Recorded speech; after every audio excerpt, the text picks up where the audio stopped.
कांग्रेस नेता राहुल गांधी ने शुक्रवार को राजद नेता शरद यादव से दिल्ली स्थित उनके निवास पर मुलाकात की।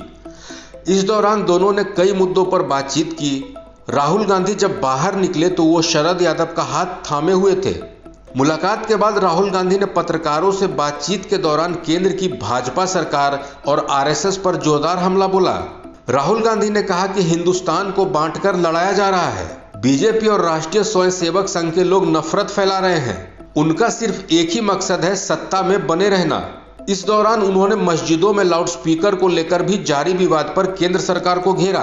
राहुल गांधी ने महंगाई के मुद्दे पर भी सरकार से सवाल पूछे। उन्होंने कहा कि जिस देश में शांति नहीं होती है वहां महंगाई बढ़ती है।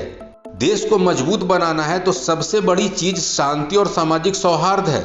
बीजेपी सोचती है कि नफरत फैलाकर, लोगों को डराकर और धमकाकर देश की अर्थव्यवस्था को मजबूत बनाया जा सकता है। यह केंद्र सरकार की गलती है। उस देश में नफरत बढ़ेगी, इकोनॉमी चल ही नहीं सकती है, रोजगार मिल ही नहीं सकता है। अगर देश को मजबूत बनाना है तो सबसे जरूरी चीज शांति, हार्मनी ये है। और बीजेपी के लोग सोचते हैं कि नफरत फैलाकर, लोगों को डराकर, लोगों को मारकर इंडिया की, हिंदुस्तान की इकोनॉमी को स्ट्रेंथन किया जा सकता है। गलतफहमी में है। कांग्रेस नेता राहुल गांधी ने आरोप लगाया कि मीडिया के जरिए आप साल 2 साल तक सच्चाई को दबा सकते हैं। जब युवाओं की पेट तक सच्चाई पहुंचती है तो उसे कोई नहीं संभाल सकता है। पिछले 2-3 सालों से हमारे संस्थानों, मीडिया, बीजेपी और आरएसएस ने हमसे सच्चाई छिपाई है। धीरे धीरे सच्चाई बाहर निकलेगी।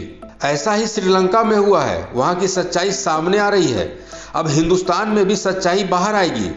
भले ही अभी मेरी बात गलत मानी जाए, अगले 2-3 साल में सच्चाई सामने आ जाएगी।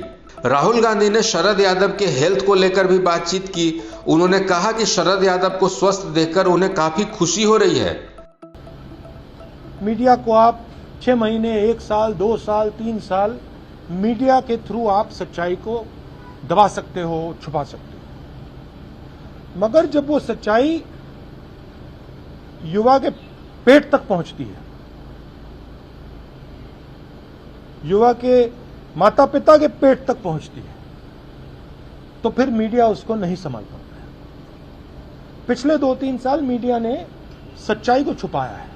हमारे इंस्टीट्यूशंस ने, मीडिया ने, बीजेपी के नेताओं ने, आरएसएस ने सच्चाई को छुपा के रखा है।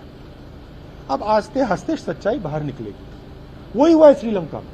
श्रीलंका में सच्चाई बाहर आ गई, हिंदुस्तान में सच्चाई बाहर आएगी। दूसरी तरफ शरद यादव ने कहा कि राहुल गांधी को कांग्रेस का अध्यक्ष बनना चाहिए। वो कांग्रेस के अध्यक्ष पद के योग्य हैं। बताते चले कि कुछ दिनों पहले ही शरद यादव ने राजद की सदस्यता ग्रहण की थी। राहुल गांधी की शरद यादव से मुलाकात के बाद सियासी कयास भी लगने शुरू हो गए। यह भी दावा किया जा रहा है कि यह मुलाकात विपक्ष को एकजुट करने की कोशिश है।